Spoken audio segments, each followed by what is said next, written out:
Forgiveness is something difficult to do because it requires global perspective. It requires you to look at things in a broader sense. By the way, if you have emotions, I just gave a speech to set in motion stuff inside you, and if you have emotions regarding what I've been talking about, sink in and breathe. Feel it. Can't resolve anything without feeling it. Forgiveness is it's quite difficult because we have such a limited and focused and egocentric, and that's the point, egocentric understanding of the facts. And there was this guy this week I was giving some kind of counseling to, who felt so guilty and ashamed of having an affair with someone else than his wife. And I couldn't tell him directly because I really do respect the man. And he did not choose to become a student of mine. So he didn't choose to receive the wisdom directly like I used to. So I said, I feel like sharing an experience, a personal experience with you. And I told him about my experience of when I was in love with the mother of my children, and we were supposed to be exclusive, and I still went to go somewhere else. And those who know me know that I have no shame of telling the things how they were. If you have a global perspective, you'll understand why things happen. But I'm not going to give you the teaching how I gave it to that guy, nor how I experienced it. I'm going to give it to you the way I counseled a girl that was so offended in her teens, actually as a child, because she was aware that her father was having affairs with multiple mistresses other than her mother. And she was in love with her mother as a child and in love with her father as a child. And she was the counselor of both. She was 4, 5, 6 years old, already the counselor. But they would share their feelings and everything, to the girl, because they couldn't deal with it just keeping silence, and the other people were not able, the little children, or a child could not bear that kind of thing.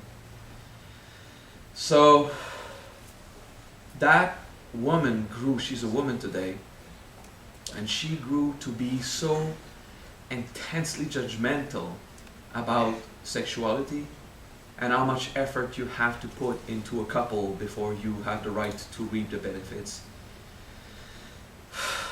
And an explanation was required for her forgiveness to happen because she could not forgive her father, and she could not forgive herself of having desires when she had it. It was torturing for her. And I explained just a little thing.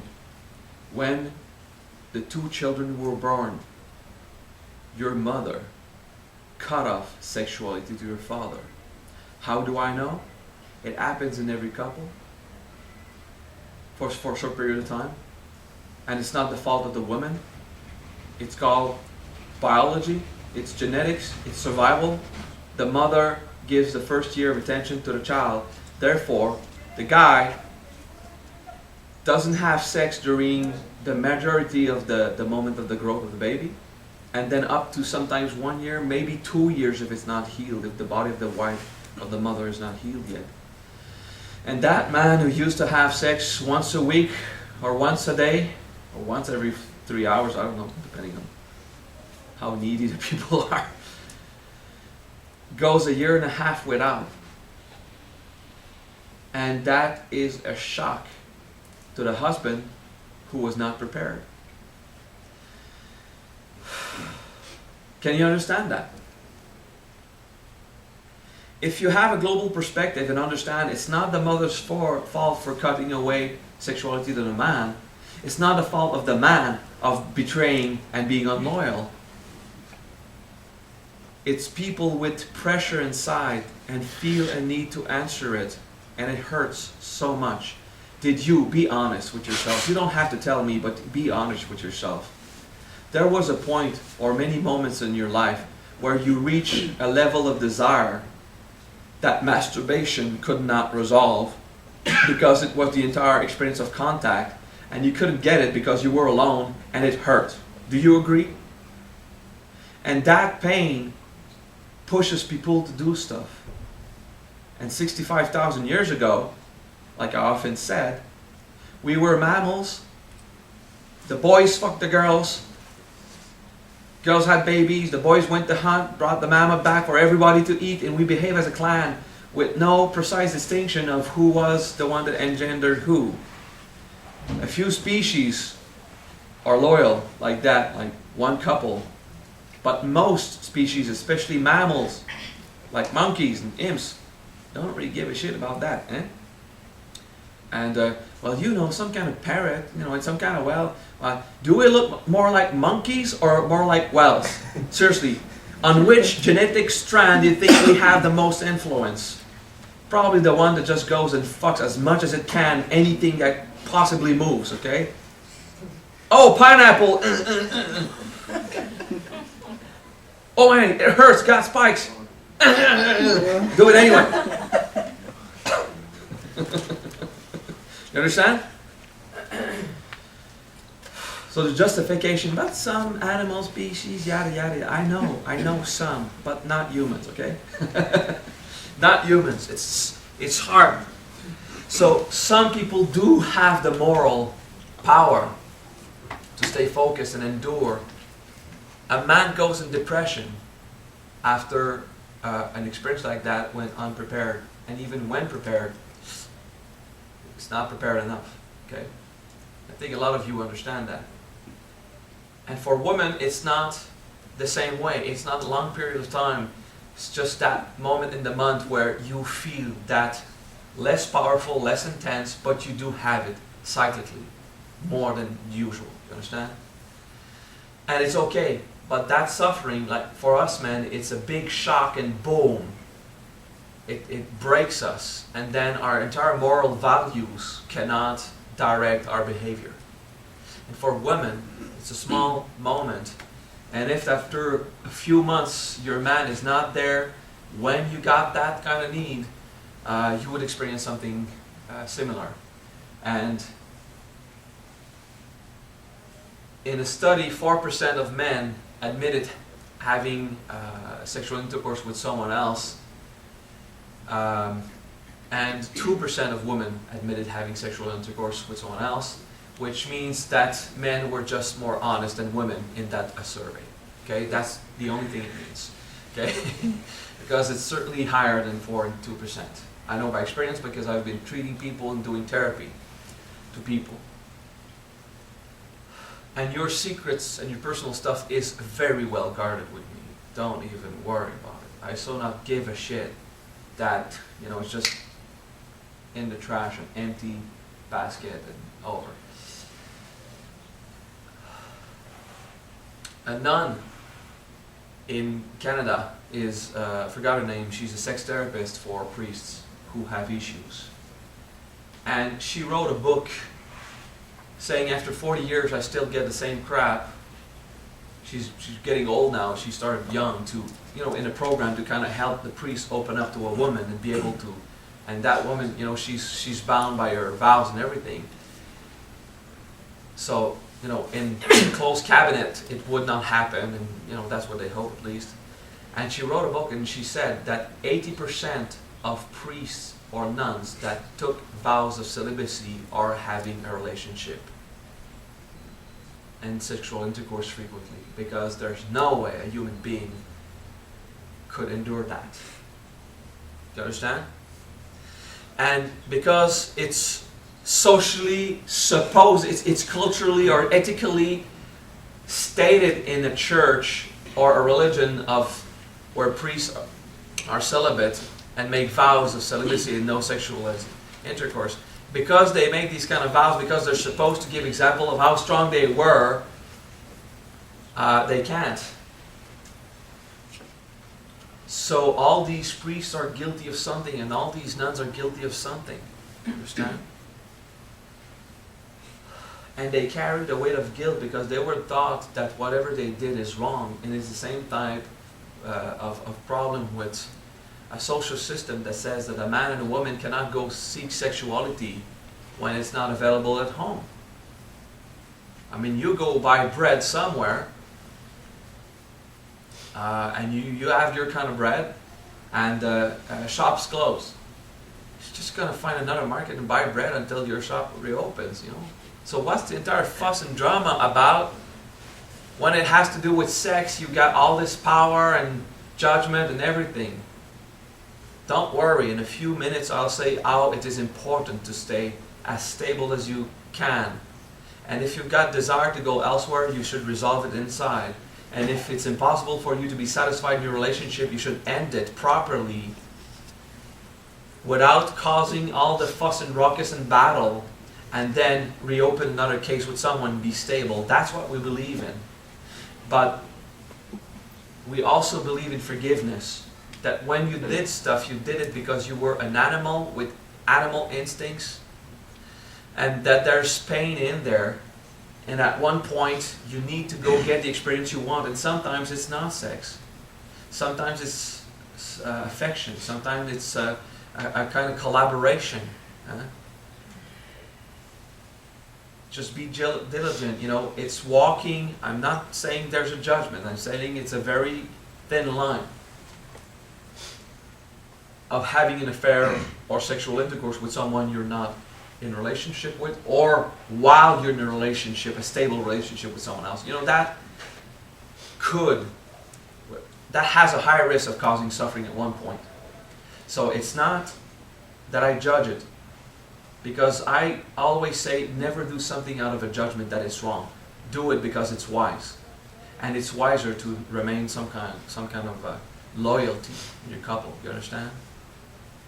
And except for the few rare who really want to purify all their judgments, it's like walking on the blade of a sword.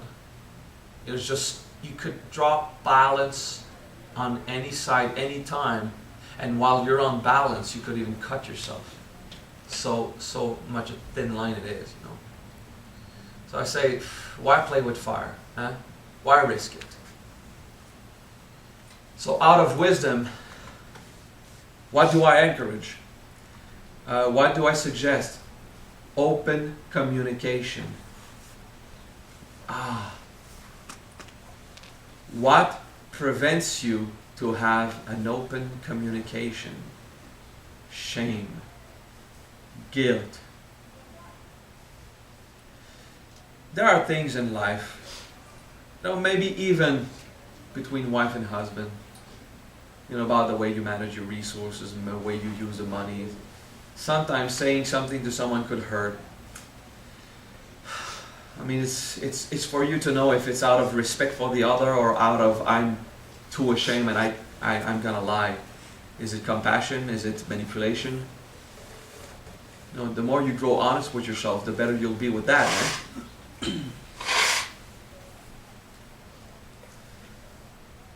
If you're experiencing difficulties with people, you should have an open communication. And if you see that this communication will only lead to battle and the other person is not tuned into that openness, then you should not.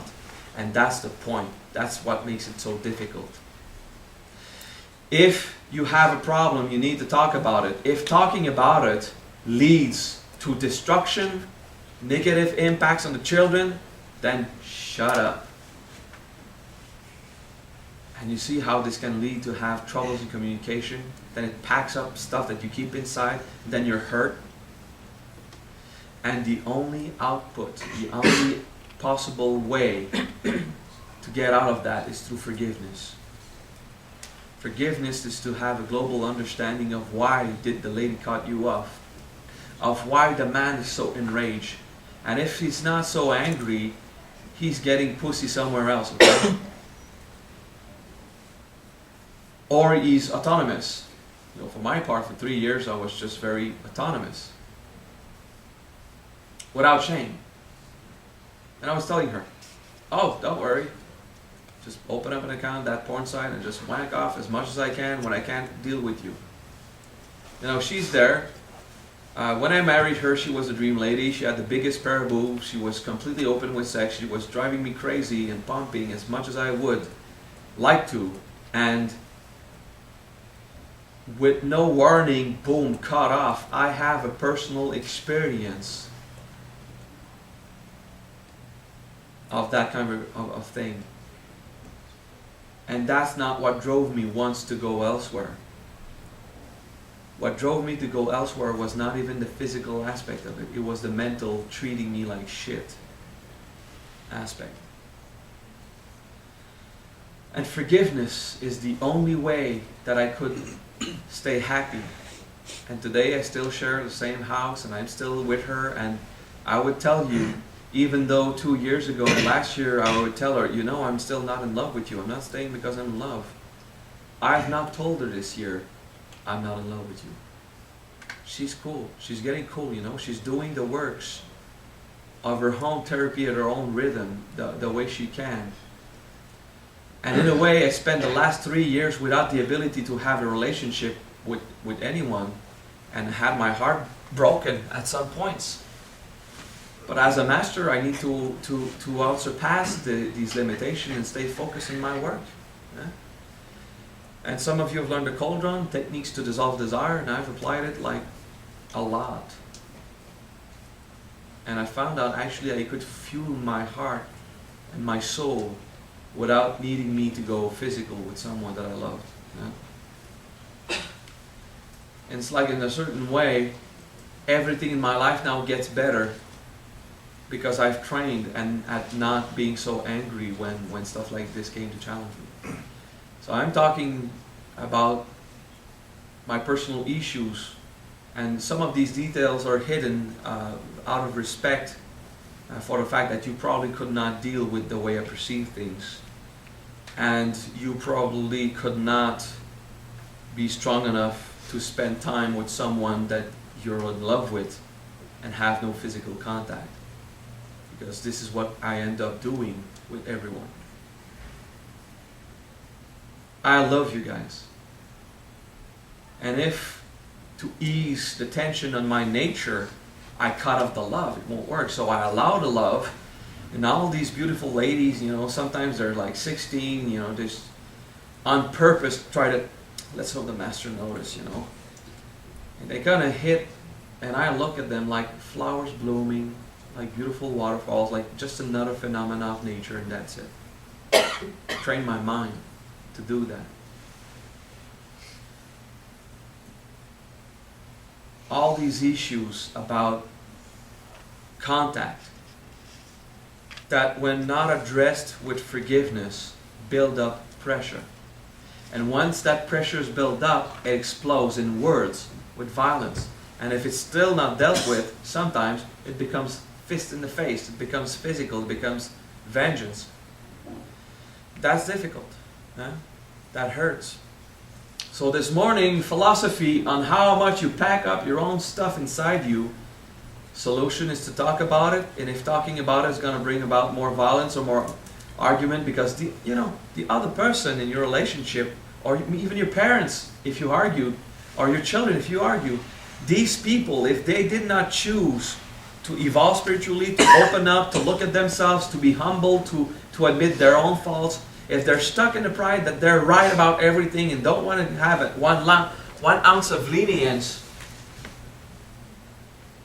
why should you fight so much to talk about that crap with people who decided they were not going to talk about it, or they were not going to end a discussion being wrong or losing an argument? Do you understand? Some people just don't dress it up. Don't. Shut up. Shut up. Useless. Forgive. But if you shut up out of shame, not knowing if it could go well or not, that's also a problem. So you can't talk to someone, so you don't. But how do you know you can't talk to someone until you try and see for yourself that it doesn't work? Or maybe it could. Maybe it seemed not to work, but the next week, he comes in crawling with his dick very small.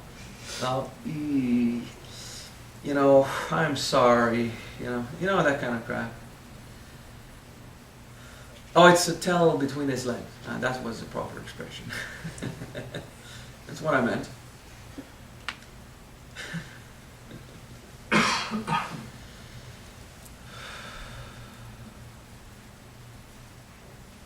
The discernment of finding proper balance in opening up or shutting up.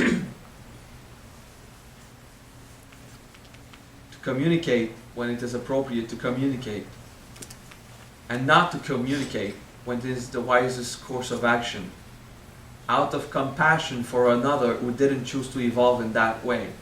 Do you understand? And the discernment required to know when to do which is so foggy, unfocused, obscure. It's only through experience that you can know. But if shutting up hurts, it means you still have something inside to handle. If being in silence hurt because the other won't communicate, or because it's not appropriate to to go in that direction, because it's going to lead to trouble. If you still hurt of that absence of communication, you need to go inside and heal it. And as an autonomous being, you didn't stop being an individual when you married or when you got into a relationship. You did not stop being a fully functional being when you decided to collaborate with another fully functional being. You could resolve everything inside on your own. So more fun to go see the iron bitching. It's your fault. You did this, then I felt like that. You did this, then. Oh yeah, but you did this, and then picky. Nothing comes out of that kind of attitude. When it was difficult handling the wife in depression, I was saying, instead of saying, you're a fucking bitch because you did that, so right now I feel rejected. Just be aware. I don't want to judge what you're saying. It would be too easy.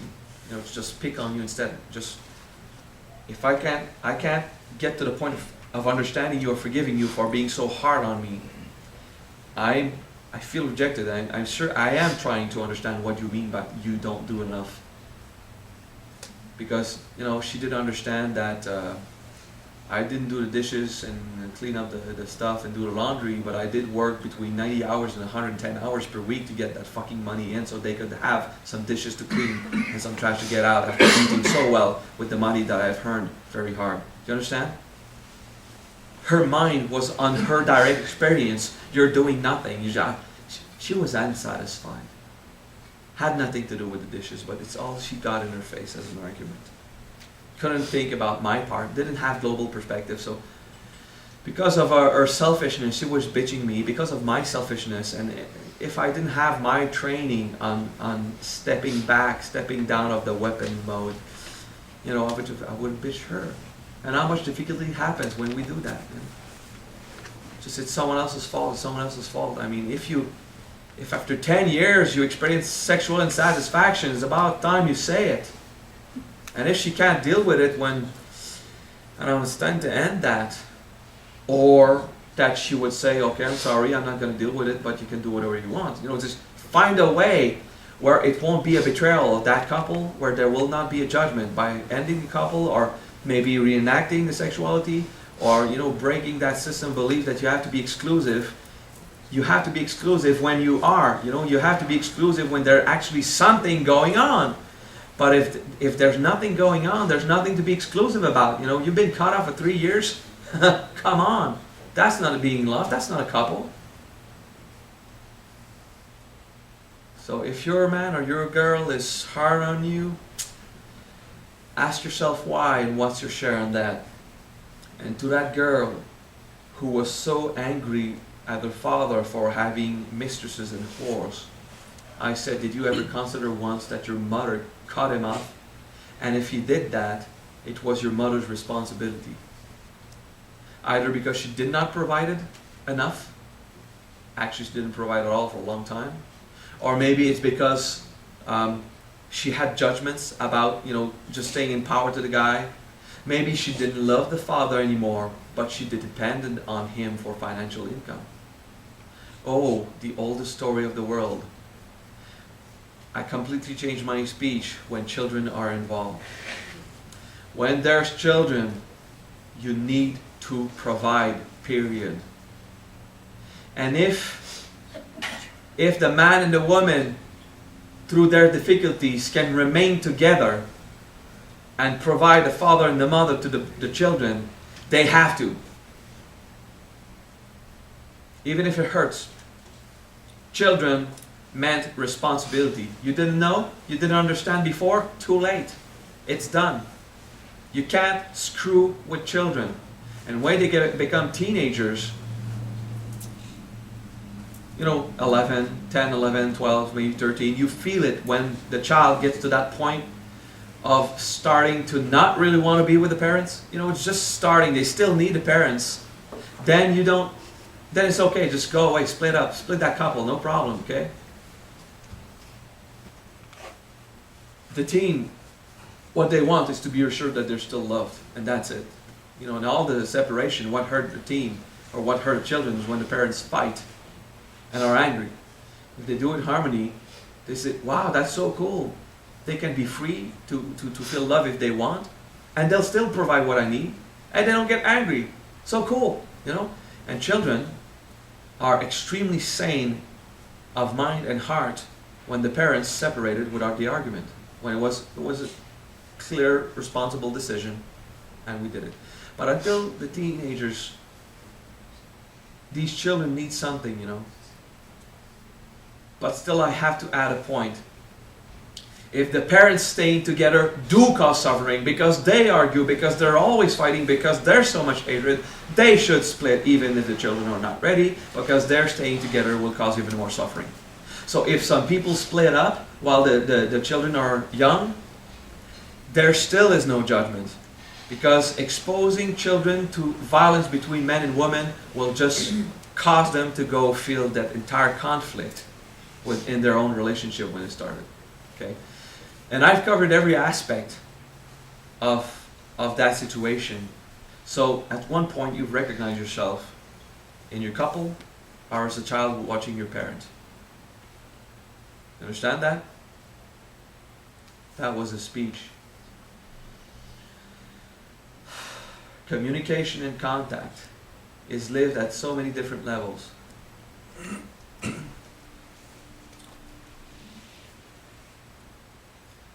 And when children are involved, it's not your desires that are to be cared for. It's the desires of the child and the needs of the child. And the moment you have to go away is when you cannot be in harmony, and it causes war, and the children would be exposed to the anger. And if because you can't deal the mother of your children and you go into a depression yourself, the children are going to be affected. So it's for you to decide at which point there's violence, at which point there's none. How can you deal with that? For me, it was wiser to stay because I could keep harmony in the house. And the moment I was with my children, there was no traces of the hardship I lived with their mother when there was hardship. And I would say gladly that for last year, let's say the last 6 months, there has not been a single moment of conflict, no hardship at home. And I'm finally happy. I can be stable in that house for the first time in 7 years. I'm pretty happy. And that's the amount of patience I had. And I shared it to you so you can have that same level of patience. Okay? Patience. Stuff can be repaired. Stuff can go good on the long run. Okay? And if you feel your relationship is over, well, it's over. But it doesn't mean that it needs to be shit all the time or go to conflicts, go to battle. But both parties need to want that harmony more than the fighting. So that's the point. That's why there's so many arguments. So when we're fighting, we have needs. We have biological needs. We have emotional needs. And the moment one of those is unsatisfied, we blame the other. And we don't dare say the thing as they are. I need pussy, give it. No, doesn't work, okay? Maybe you go, I would love to have sexual intercourse, please, And you still can't address that subject because of shame, because of your own lack of communication. And because of that, you say, still going out with your friends tonight? Still doing this? How about you go and clean the dishes this time instead of going to play video games? Eh? And, well, this is what I got, you know. Why don't you clean the dishes tonight instead of going to play your video games? Because if I clean the dishes, I'm going to feel like throwing it in your fucking face, okay? I'm going to play my video games because I can't throw my video game in your fucking face, okay?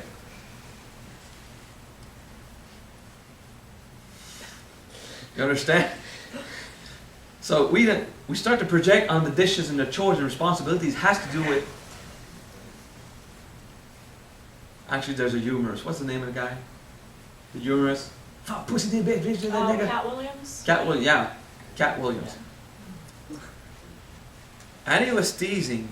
And I found it funny. I said, yeah, it's a humor show, but there's something in there that I did agree, if it was not for the entire, you know, aggressive and offensive way he was making us laugh. He said, you nigga bitch, you don't know the power of head. You don't know the power of giving head. Okay, he was singing like that. You don't know the power of doing a blowjob. You're in an argument. He's all mad. He's just go. Spend it any way you want. It's okay. I can give you my account number too.